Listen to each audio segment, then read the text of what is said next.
رب اشرح لي صدري ويسر لي أمري واحلل عقدة من لساني يفقهوا قولي.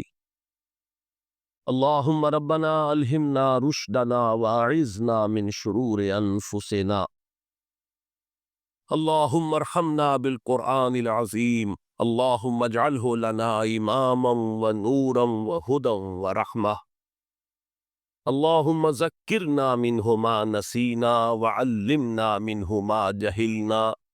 وارزقنا تلاوته آناء الليل وآناء النهار واجعله لنا حجة يا رب العالمین آمین۔ میں آپ کو ایک حدیث سنانے چلا ہوں، اس میں ایک عجیب نقشہ سامنے آتا ہے کہ یہ مہدی جب ظاہر ہوں گے تو کس طور سے ظاہر ہوں گے، ان کے ظہور کی کیفیت کیا ہوگی، کیف یظہر۔ یہ روایت ہے حضرت ام سلمہ سے رضی اللہ تعالی عنہ، حضور کی زوجہ محترمہ ہے، فرماتی ہیں ام سلمہ عن النبی صلی اللہ علیہ وسلم قال یکون اختلاف عند موت خلیفۃ، موت خلیفہ، حضور نے فرمایا ایک خلیفہ کی موت پر اختلاف واقع ہو جائے گا، خانہ جنگی ہو جائے، فَيَخْرُجُ رَجُلٌ مِنْ أَهْلِ الْمَدِينَةِ حَارِبًا إِلَىٰ مَكَّةَ، پھر مدینے کے لوگوں میں سے ایک شخص نکلے گا، بھاگے گا اور جا کر پناہ لے گا اور چھپ جائے گا مکے میں، فَيَأْتِيهِ نَاسٌ مِنْ أَهْلِ مکہ، پھر اس کے پاس آئیں گے اہل مکہ، مکہ کے لوگ، فَيُخْرِجُونَهُ، اور اسے نکالیں گے، جہاں وہ چھپے ہوئے ہوں گے وہاں سے نکالیں گے، وَهُوَ كَارِهٌ، اور وہ بالکل اس کو پسند نہیں کر رہے ہو، نہ وہ خواہش مند ہو گے کہ ان کے وہ ہاتھ پر بیٹھ دی جائے، نہ وہ یہ چاہیں گے کہ وہ میدان میں آئے اور ان کو جو ہے اپنا لیڈر مانا جائے، وہ کارہم فیبایعونہ بین الرکن والمقام، لیکن لوگ جو ہے پھر اصرار کے ساتھ ان کے ہاتھ پر بیعت کریں گے رکن اور مقام کے درمیان۔ رکن وہ کونا ہے خانہ کعبہ کا جس میں حجر اسود لگا ہوا ہے، اور مقام ابراہیم جو ہے، ان دونوں کے مابین جو یہ علاقہ ہے یہاں پر وہ بیعت۔ وَيُبْعَثُ إِلَيْهِ بَعْثٌ مِنَ الشَّامِ، ان کے خلاف ایک لشکر بھیجا جائے گا شام سے۔ نہیں کہا جا سکتا کہ باسی حکومت اس وقت کی جو ہے اس کی طرف سے دو مسئلہ اصلاح کا اٹھ کھڑا ہو، اس لیے کہ ابھی تو بہرحال باسی حکومت وہاں ہے۔ فَيُخْسَفُ بِهِمْ بِالْبَيْضَاءِ بَيْنَ مَکہ وَالْمَدِینَہ، لیکن اللہ تعالیٰ اس لشکر کو مکے اور مدینے کے درمیان وادی بیضاء میں دھسا دے گا، زمین کے اندر پورے کے پورے لشکر۔ فَإِذَا رَأَى النَّاسُ ذَلِكَ، جب لوگ یہ دیکھیں گے اتنی بڑی نشانی ظاہر ہو گئی، أَتَاهُ أَبْدَالُ الشَّامِ وَعَصَائِبٌ من العراق فَيُبَایِعُونَهُ، اب شام سے سارے کے سارے جو اولیاء اللہ ہے وہ بھی آئیں گے، اور عراق سے جوک در جوک لوگ آئیں گے اور اسے بیعت کریں گے۔ وَيَعْمَلُ فِي النَّاسِ بِسُنَّةِ نَبِيِّهِ، پھر وہ عمل کریں گے لوگوں کے مابین، حکومت کریں گے اپنے نبی کی سنت کے مطابق۔ وَيُلْقِي الْإِسْلَامُ بِجَنَانِهِ، اور اسلام اپنی گردن زمین پر ٹکا دے گا، وَالْأَرْضَ فی الارض، زمین میں، وَيَلْبَسُ 7 سنین،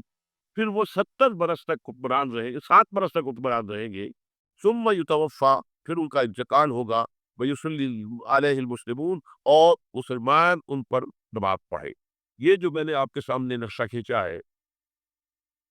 اس سے اب میں ایک نتیجہ نکالتا ہوں، اسے بھی میرا گمان کہیے،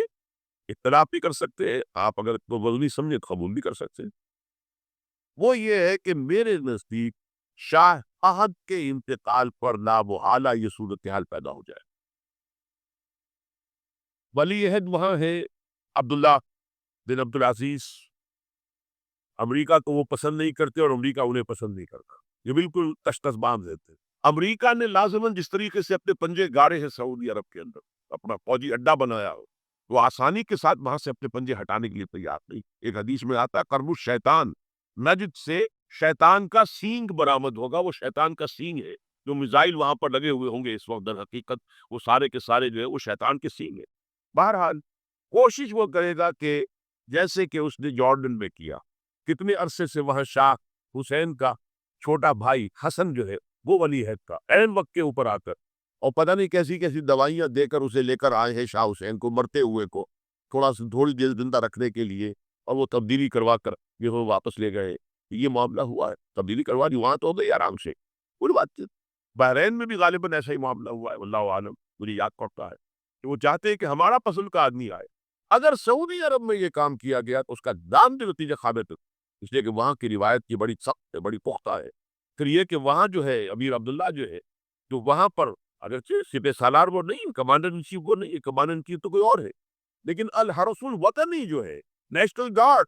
بہت بڑی فورس ہے، وہ اصل بیڈوین فورس جو ہے صحرا کے لوگوں کی عرب فورس، وہ در حقیقت الحرس الوطنی ہے، نیشنل گارڈ ہے، اور اس کا کمانڈر ان چیف بھی ہے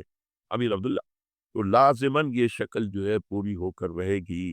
جیسے ہی یہ معاملہ ہوا شاہ فتح کے انتقال کا، تو یہ اختلاف ہوگا، خانہ جنگی ہوگی، پھر کوئی اللہ کا بندہ جو ہوگا۔ میرے نزدیک میں آج سے کوئی 6-7 سال پہلے سالانہ اجتماع تھا تنظیم اسلامی کا راولپنڈی میں، میں نے اس وقت وہاں کہا تھا، اسے ذرا اخبارات میں بھی وہ کنٹروورسی آئی تھی کہ میرے نزدیک امام مہدی پیدا ہو چکے، ان کے ظہور کا وقت قریب۔ اور اس کی تھوڑی سی بات میں مجھے معلوم ہوا کہ جین ڈکسن غالباً نام ہے امریکن ملک کا، جس نے یہ پیشن کوئی خبر دی تھی کہ 1962 میں عالم عرب میں ایک بچہ پیدا ہوا ہے کہ جو وہاں کا نقشہ بدل کر رکھ دے گا۔ یہ جین ڈکسن کی غالباً پیشن گوئی ہے۔ بہرحال مجھے اس کی پیشن گوئی سے کوئی دلچسپی نہیں ہے، میں تو جو احوال دیکھ رہا ہوں، یعنی اسرائیل کا قائم ہو جانا، اور اس کے بعد اب یروشلم کا مسلمانوں کے ہاتھوں سے نکل جانا، اور اب گویا کہ وہ الملحمۃ العظمیٰ جو ہے تلی کھڑی ہے، کسی بھی وقت جو ہے یہ جو ہے وہ لاوا پھٹ سکتا ہے، آتش فشاں پڑ سکتا ہے۔ تو یہ تمام حالات ایسے ہیں کہ جن کی وجہ سے میں سمجھتا ہوں کہ ایک تو جو قرآن مجید کے اشارات میں نے آپ کو بتائے، 14 صدیاں 14 دن میں چاند کا پورا ہونا، والقمر اذا اتسق، 14 دن میں 14ویں کا چاند۔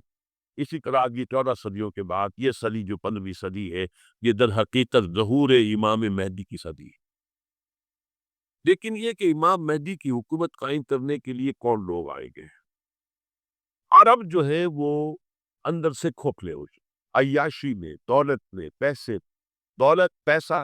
عیاشی، اس کی وجہ سے کھوکھلے ہو چکے۔ یہاں میں آپ کو 2 حدیثیں سنانا چاہتا ہوں۔ سنن ابن ماجہ کی روایت ہے حضرت ابو ہریرہ سے رضی اللہ تعالیٰ عنہ، قال رسول اللہ صلی اللہ علیہ وسلم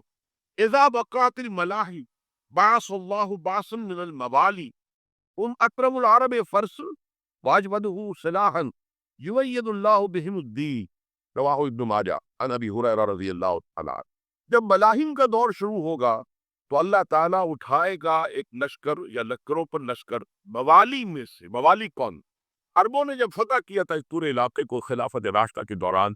اور پھر وہ لوگ جو ہے ایک رائے تو یہ تھی کہ غلام بنایا جائے سارے آبادیوں کو، لیکن یہ کہ حضرت عمر کا اجتہاد تھا، اس کے مطابق غلام نہیں بنایا گیا، تو وہ موالی کی حیثیت تک۔ عربوں میں دم نہیں ہے، موالی میں سے لشکر اٹھیں گے کہ جو در حقیقت حضرت مہدی کی حکومت کو قائم کرے۔ دوسری حدیث سنیے عن عبداللہ بن الحارث رضی اللہ تعالیٰ عنہ، اور یہ ابن ماجہ کی روایت ہے، قال رسول اللہ صلی اللہ علیہ وسلم یخرج الناس من المشرق فیوطئون للمہدی علی سلطان، لشکر نکلیں گے، لوگ آئیں گے مشرق سے، اور وہ حضرت مہدی کی حکومت کو جمائیں گے اور قائم کریں گے۔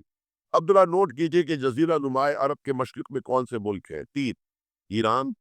افغانستان، پاکستان، یہ 3 سالڈ مسلم ممالک، مسلم آبادی اکثریت۔ ویسے تو یہ کہ آگے ہندوستان میں بھی اس کو چوتھی زندگی شروع ہو گئی، عالم برزخ، وہ زندگی ہے، موت نہیں ہے، اس کو تو سب بات ہے۔ عذاب قبر ہم مت، اور سے ثابت ہے، بعض لوگ یہ سمجھتے ہیں کہ قرآن میں ذکر نہیں ہے، غلط بات ہے، لیکن میرے پاس زیادہ وقت نہیں ہے۔ برزخ کے اندر زندگی کی ایک کیفیت ہے،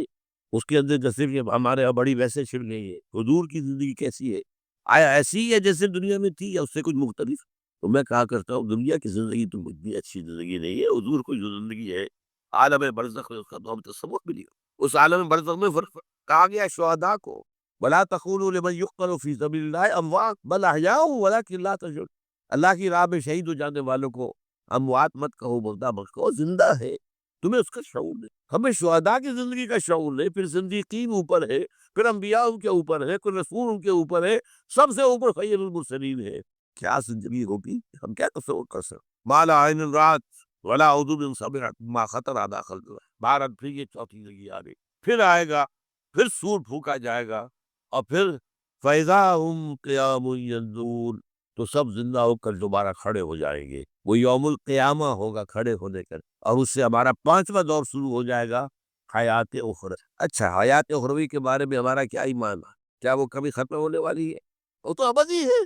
فَإِنَّهَا لَجَنَّةٌ أَبَدًا أَوْ لَنَارٌ أَبَدًا، یہ پوری زندگی ہے۔ تو زندگی کتنی بڑی ہو گئی۔ تو اسے پیمانہ امروز و فردا سے نہ ناپ جامنا پہم دما ہر پر دما ہے۔ البتہ ایک کام کیا ہے اللہ نے، یہ جو 2 موتوں کے درمیان زندگی آئی ہے، پہلی موت جو کہ ہم عالم ارواح سے اس کے بعد سلا دیے گئے، موت آ گئی،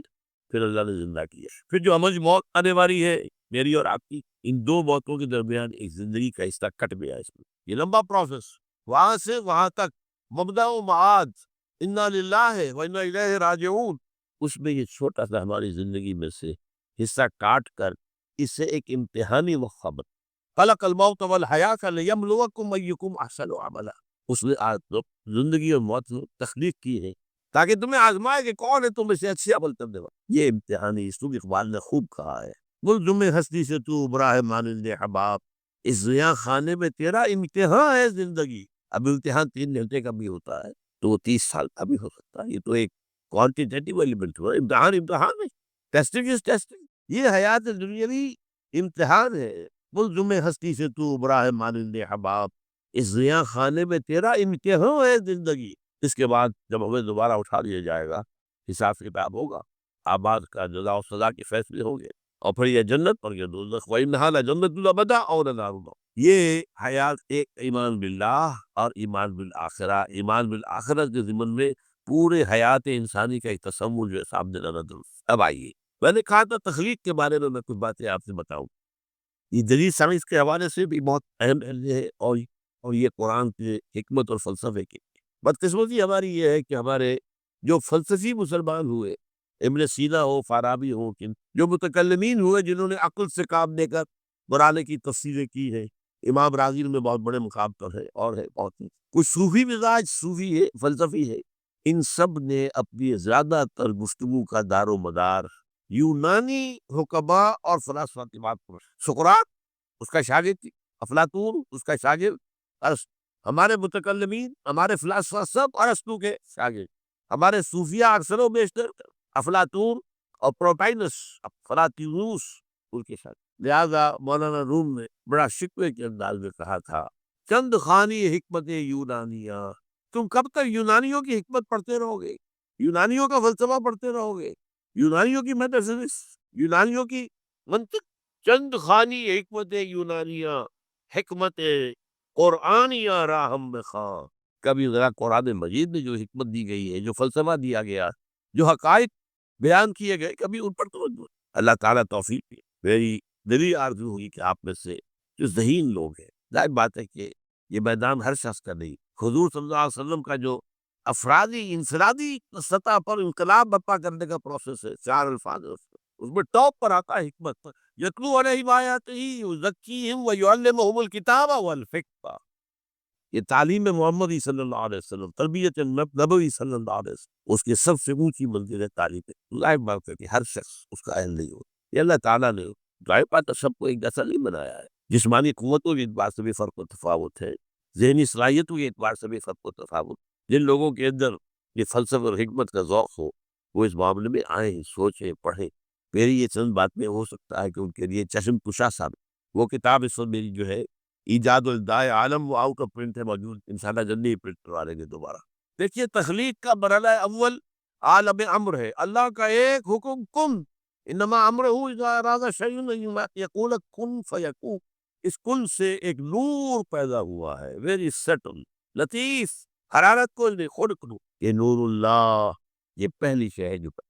ایک کن، یہ عالم امر میں، اس نور سے پیدا کیے گئی تمام ارواح انسانیہ، تمام ملائکہ، ملائکہ کے بارے میں حدیث موجود، قرآن مجید میں ذکر نہیں ہے، حدیث میں ہے، حضرت عائشہ رضی اللہ تعالی عنہ سے مسلم شریف کی روایت ہے کہ ان اللہ خلق الملائکہ، یہ عالم امر ہے پہلے جو پیدا کیا، ایک نور، بسیط نور، لطیف نور، اس نور سے ارواح انسانیت، انہی میں ایک روح محمد بھی تھی جس کو نور محمد بھی کہا جاتا ہے، یہ جو ہمارے یہاں کہا جاتا ہے نور محمد، اسی کی روح نورانی ہے، ملائکہ نورانی ہے، اللہ نے فرشتوں کو نور سے پیدا کیا۔ اچھا، اب اس تخلیق کا دوسرا مرحلہ، یہ پہلی تخلیق جو میٹا فزیکل ورلڈ کی ہے، دوسری تخلیق ہے فزیکل ورلڈ، ایک اور امر کن، اور اس سے ایک بگ بینگ جہاں سے سائنس شروع، اس لیے کہ وہ جو پہلا معاملہ ہے وہ سائنس کے دائرے سے باہر کا، ارواح ہو، ملائکہ ہو، اس سائنس کے دائرے سے باہر، وہ عالم امر ہے، یہ عالم خلق شروع ہوا ہے اب، اور عالم خلق اور عالم امر میں ایک بڑا بنیادی فرق جان لیجیے، عالم امر میں اللہ کے کسی حکم کے تعبیر میں کوئی لمبا صرف نہیں ہوتا، کم فیت، نو ٹائم ایلیمنٹ، یہی وجہ ہے فرشتے کو عرش سے زمین تک آنے میں کوئی وقت نہیں لگتا، روح کو بھی کوئی وقت، یہ بیانڈ دس فزیکل ورلڈ ہے، تو میٹا فزیکل ورلڈ کا تعلق ہے، یہ عالم امر سے، امر میں وقت نہیں لگے گا قطعاً، خلق میں وقت لگے گا لازماً۔ آم کی گٹھلی ہے، آم کا پودا بننے میں 5-6 سال لگ جائے گا، رحم مادر میں حمل ٹھہر گیا ہے، بچے کے پورے بننے میں 9 مہینے لگے، ٹائم لگے گا، اس کا قرآن کہتا ہے ہم نے آسمان زمین 6 دن میں پیدا کیے، ٹائم لگا ہے کہ نہیں لگا؟ تو یہ امر ہے وہ پہلا، جس میں کہ کیا ہے 3 چیز، اللہ کا نور جو بہت لطیف وہ خزانہ ہے، اسی سے بڑی اجزائے ارواح انسان، اس سے بڑے فرشتے، اور چوتھی چیز نوٹ کیجئے وہی کی عالم ابر سے متعلق، اس لیے کہ وہ ایک کمیونیکیشن ہے بٹوین روح